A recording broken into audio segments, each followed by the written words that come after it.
역사란 무엇인가? 대한민국의 어느 보수 인사의 동영상을 한번 보면서 역사에 대해서 한번 생각해 보겠습니다. 동영상 틀어주시죠. 거구라는 표현은 사실은 여기서 적당하지 않고 미친이라고 하는 게 정확할 겁니다. 아니, 거구라고 해가지고 부정선거 음모론을 믿습니까? 그것은 거구와는 차원이 다른 더 저질의 정신상태입니다. 내란 우두머리는 사형 아니면 무기징역입니다. 최고 통치자에게는 최고형을 내려야 다시는 이런 일이 일어나지 않을 것입니다. 필리핀이나 남미에서 쿠데타가 잦았던 이유는 반란군 수괴들을 엄벌하지 않았기 때문입니다. 보수가 살려면은 윤석열의 씨를 말려야 한다는 이야기가 됩니다. 윤석열이 뿌린 악의 씨를 말려야 된다는 이야기입니다. 뭐냐? 윤석열의 폭주를 막지 못한 웰빙 토호당 국민의 힘을 심알려야 합니다. 이런 내란 사태가 다시 일어나지 않게 하기 위해서는 윤석열의 씨를 말려야 한다. 국민의힘의 씨를 말려야 한다 하는 조갑재 씨의 주장입니다.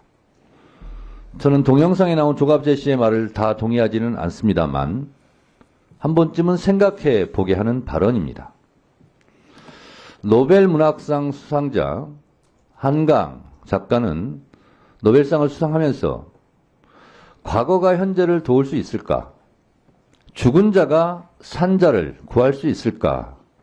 라고 해안 있는 발언을 했습니다.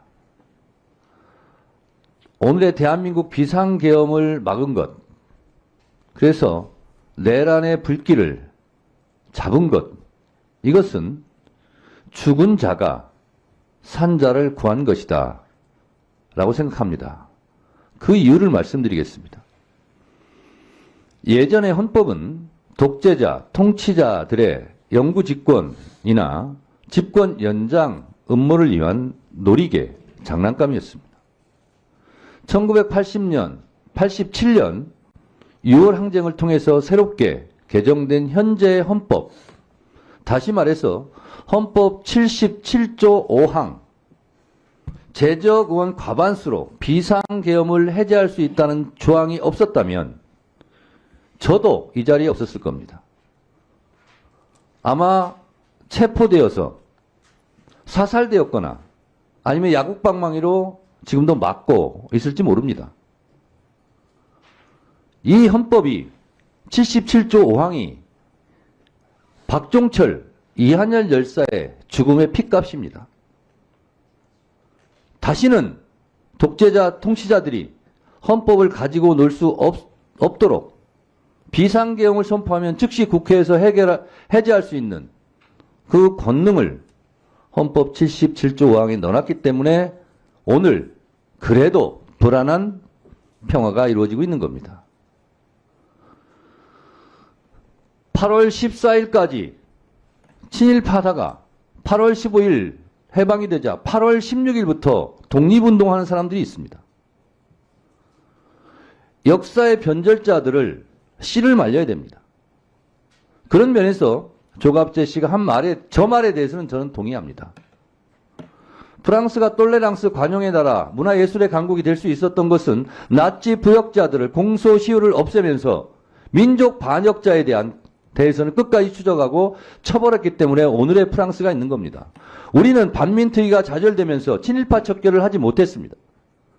또한 독재자, 내란 수괴들에 대해서 처벌을 제대로 하지 못하고 어줍지 않은 화해라는 이름으로 몇 년 살지도 않은 사람을 사면하고 용서했기 때문에 이런 비상계엄 내란이 다시 일어났다고 저는 생각합니다.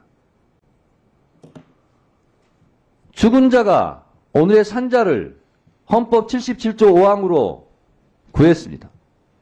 저는 내란 수괴 윤석열 씨는 사형에 처하고 절대로 사면해주면 안 된다고 생각합니다. 조국을 위해 너는 어디서 무엇을 했느냐?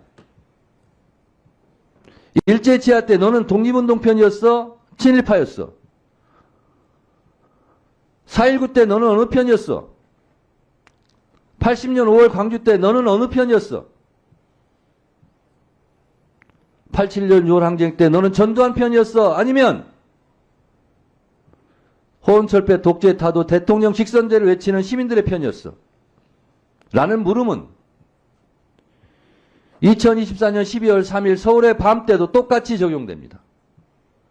지금도 내란 속에 윤석열을 옹호하고 비호하고 내란에 동조하는 이런 행위는 일제 때 친일파가 하는 행위랑 똑같습니다.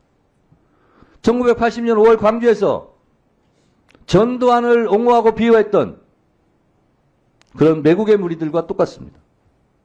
그것이 옛날에만, 과거에만 그랬느냐? 그렇지 않습니다. 지금도 똑똑히 벌어지고 있습니다. 앞에 계신 기관장 여러분들은 누구 편입니까? 일본 편입니까? 독립운동 편입니까? 독재자 편입니까? 민주주의자 편입니까?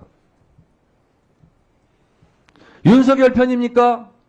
아니면 윤석열을 처벌하자고 하는 사람들 편입니까?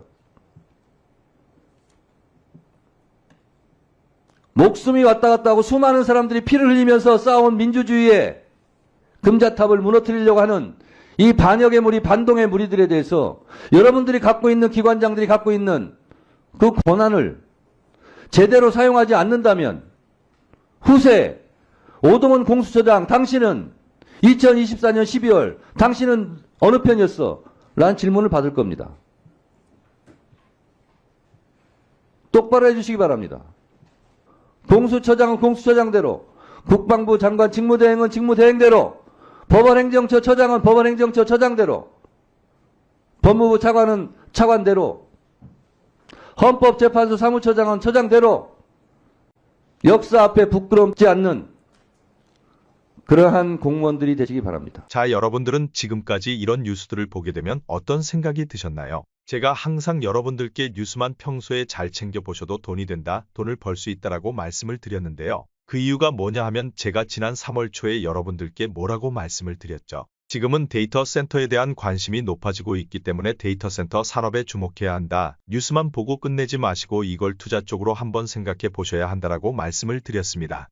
그리고 나서 이런 썸네일들을 뉴스를 통해서 많이 보셨을 텐데요. 이런 데이터 센터 산업이 이슈가 됐을 때 정보에 민감한 부자들은 어떻게 생각할까요? 데이터 센터 관련주는 뭐가 있는지, 어떤 종목이 나에게 돈을 벌어다 줄 수 있는지를 생각한다고 말씀을 드렸죠. 그 이유가 뭐냐 하면 부자들이 봤을 때는 이슈가 곧 돈으로 이어지고 이런 이슈들이 돈을 벌어준다는 경험적 확신이 있기 때문에 부자들은 항상 이런 사회적 이슈들을 관심 있게 챙겨본다고 말씀을 드렸습니다. 실제로 제가 지난번에 시청자분들과 함께하는 주식으로 수익내기 이벤트를 진행했었는데요. 당연히 100% 무료로 진행했고 여기 보시면 저한테 구독이라는 문자 남겨주신 모든 시청자분들께 이렇게 데이터 센터 관련주 중에 가장 급등할 확률이 높은 삼화전기 딱 한 종목을 여러분들에게 추천을 드렸어요. 그러면서 여기 나와 있는 대로 정확하게 얼마에 사야 하는지 그리고 어느 정도 올랐을 때 팔아야 하는지 이런 부분들까지 자세하게 알려드렸었는데 결과가 어떻게 되었죠? 오른쪽을 보시면 아시겠지만 제가 3월 6일에 문자로 이 삼화전기를 소개해드리고 나서 주가가 이렇게 3배 넘게 급등이 나왔습니다. 그래서 당시에도 굉장히 많은 분들이 제가 드린 이 삼화전기로 수익을 많이 내셨을 텐데요. 다시 한번 축하드린다고 말씀을 드리고 이번에도 마찬가지입니다. 최근에 이슈가 되고 있는 게 에너지 신산업인데 시간이 지날수록 에너지 신산업에 대한 관심이 증폭되고 있기 때문에 관련 종목들이 부각받을 수밖에 없습니다.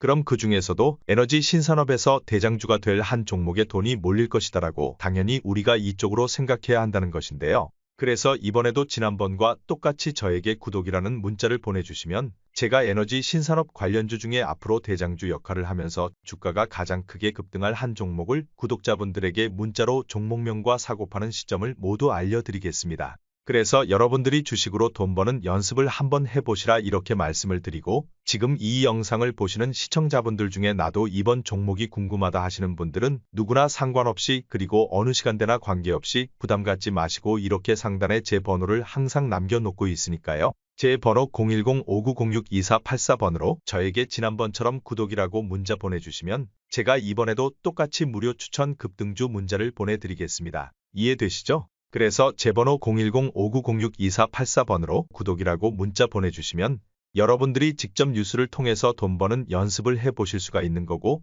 제가 여러분에게 돈을 받는 것도 아니고 투자를 대신해 드리는 것도 아니기 때문에 급등주 한 종목만 받아보실 분들은 부담 없이 지금 바로 문자 보내주시면 되는 겁니다. 그리고 수익이 나면 저는 다른 것은 바라지 않습니다. 그저 제 채널의 구독, 좋아요 한 번씩만 눌러주시면 감사하겠습니다.